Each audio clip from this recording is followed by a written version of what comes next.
attention to the plate, let's do it now. Why wait? Ask an adult to help you cook. Cooking is fun, just take a look. But be careful and take much care. This song will make you more aware. Like ovens can get very hot, and knives are sharp when they chop. Pots and pans make liquid boil. Good morning, Alder Creek Panthers. Today is Tuesday, April 9th, and it is day 2. Are you interested in being a spectator and watching our ACMS track and field team compete on Wednesday, April 17th versus Rock Creek Middle School? Then you must have an adult chaperone. You may obtain a Boys and Girls Club PAW form and be able to join the Panther Anthem.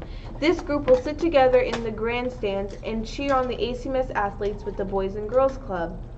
Spectators may not go down to the track or field area. Athletes, you may only be on the track and field during your events. When you're not competing, please be in the grandstands. Here's another reason to sit in the grandstands. Drum roll. The grandstands will have snacks and beverages. Wow. Yes, all spectators will be able to purchase items in our ACMS concession stand during the meet, sold by ACMS PTO. Go Panthers! All track and field athletes, please have your track and field t-shirt on for our professional ACMS track and field team photo next Wednesday, April 10th. The photo will occur at 4:15 p.m. in the gym. Would you like to see a teacher kiss a pig? I know I do. The PTO is having a Kiss the Pig fundraiser where you can vote for ACMS staff members to kiss a pig on April 19th. All you have to do is vote by putting spare coins and money inside the pigs in the main office. Come check it out. And as you know, it's a great day to be a Panther. Roar! Yeah. Letting go. Think of someone at school who has hurt you in the past. Go out of your way to smile and say hello to that person. Don't just do this once. Do it every time you see this person and be sure to mean it. The more we can act in forgiveness towards a person, the more our feelings tend to follow our actions.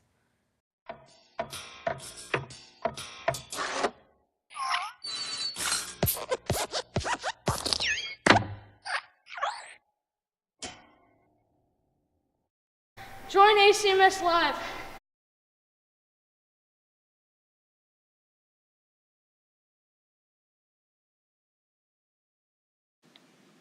Nearly 8 of 10 LGBTQ+ youth experience verbal harassment due to their sexual orientation and gender identity, and almost a third miss school because they feel uncomfortable or unsafe. This Friday, April 12th, is a day of silence. The purpose of this event is to bring attention to the silencing effect that bullying, harassment, and discrimination has for LGBTQ+ people. You can show your support for those who are afraid to speak out. You can participate by showing your support by taking a vow of silence for the day. You will be expected to participate in your classes and complete assignments. Some of you may want to participate but know that being quiet will be difficult for you. If that is the case, you can show your support in the following ways. Wear black. Wear a rainbow sticker.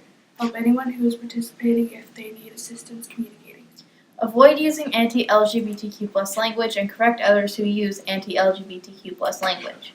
Step in if you see participants being bullied or harassed in any way, including others trying to get them to talk. If you do not feel comfortable stepping into the situation, please let a teacher know about the incident immediately. If you plan to participate silently on Friday, you will receive a small notepad for writing and palm card describing the purpose of silence, the day of silence. These items will help you communicate without speaking, help bring attention to the silencing impact of bullying and harassment, and participating in taking a vow of silence this Friday, April 12th.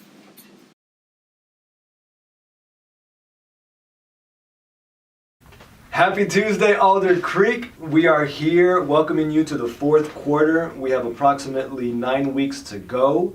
And what I want everyone to hear is how much we are going to prioritize learning this last fourth quarter. We are going to work hard, we are going to work smart, and we are going to work together. This video will refer to hallway passes, and the reason why we will talk about hallway passes is because we are going to be changing the system so that every classroom has the same practice. That is, every classroom, every student in every classroom will have to follow the same procedures when leaving the learning environment. As you can see, the priority is learning.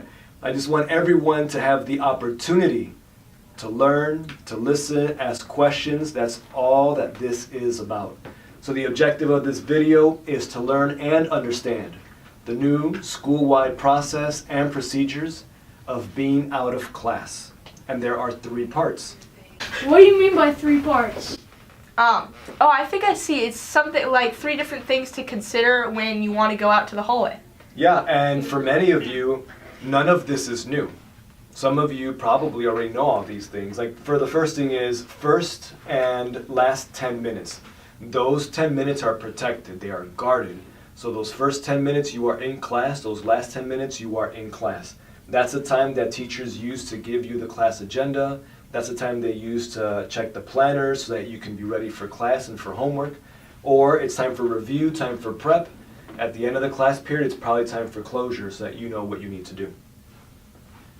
The other thing that you'll see is there's going to be a sign out and a sign-in sheet. During this time, what that means is before you leave class, these are the things that you should do. So, for example, if you want to leave the learning environment, you it must be after the first 10 or before the last 10. The second thing is you must ask your teacher for permission. After you get your teacher's permission, then you go to the sign-out sheet, you put in the date, your name, where you're going, and the time that you're leaving the class. And how come we have to write down the times? Because, well, I'm wondering, why are those important? That's a great question. And what I've learned, at least since I've been here, is that it's a safety piece. Sometimes someone comes up to me and says, I don't know where Felix is. Do you know where Felix is? And I can check to see what class Felix should be in. And then when I go into the class, I can look. If I don't see Felix, then I can see that he went to the office at about 3 o'clock, and I can go see and find him. Got it. The next thing, and this is, I think this might be new to some of you, is you're going to be wearing a lanyard. So your hall pass will be a lanyard. I say I think this is going to be new to some of you because I see so many of you already lanyards. The idea is that we all are consistent. Every class has the same type of deal going on. When you get either a call slip or when you go to the restroom or whenever it is that you leave that classroom, when you leave that learning environment, you are going to sign out and you're going to wear a lanyard. The lanyard is going to be that physical proof that all of us can see in the hallway that there's a reason why you're out there. So you'll wear the lanyard whenever you leave the classroom. And the lanyard should be kept around your neck so that it is visible for people to see. What if you don't have a lanyard because your teacher or like your agenda was messed up, saying that you're in another class when you actually weren't? That's a great question, Fabian. So if you don't have a lanyard and someone sees you in the halls without a lanyard, they will walk you back to class. Teachers will have enough lanyards for you to use to grab whatever it is that you need. I'm also going to ask for you to have that organization to make sure you have what you need. Also, what if you forget your lanyard at home? The lanyard will belong to the classroom, not to the students. And so whenever you want to leave the class, right, I forgot something, or I have to potty, or I got a call slip, the lanyard's going to be given to you by your teacher. You're going to wear it, you're going to go do whatever it is that you were given permission to do, and then you're going to go back to class, and when you go back to class, you give the lanyard back to your teacher. What is that tip section up there in the top right corner? What's that about? You know what? That's a great question. So this is coming from my observation. It's also coming from many conversations that I've had with students across the school. Here's the first thing that I see works well. When that bell rings, when it's time to leave the class and get ready to go to your new class, go to your locker first. If you go to your locker first to grab whatever it is that you need, or if you're going to drop something off, you get to do whatever you have to do first, which will give you more time to do other things like socialize with your friends. Another tip that I heard from some students is when you socialize with your friends, be near your next class. A lot of times you have classes that are close to your friend's class. Think about that. If I know that I'm going to be in the AB halls for science class, I'm going to socialize with my friends over there. Another tip that I heard was when the music begins and you hear that the music starts, start walking to your next class. If you're still talking, if you're still hanging out, if you're still socializing when the music begins, most likely you're going to be late.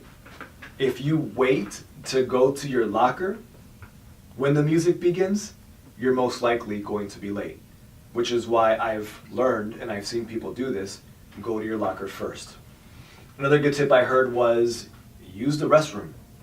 Get your water or get your water bottle filled during that time. And if you need to, do that either after your locker, if you have to go to your locker, or do it right away. That way you can get that done quickly.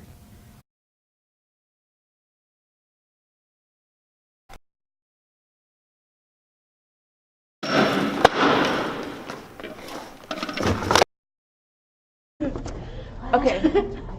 Okay. Good morning, Alder Creek. No, we need to do the song. Wait. One, two, three. Good morning. You was okay. 1, 2, 3. Good. Okay, we're doing the song. Okay. No, we're doing good morning. No, we're doing the song. No, because 1, 2, 3. You was in the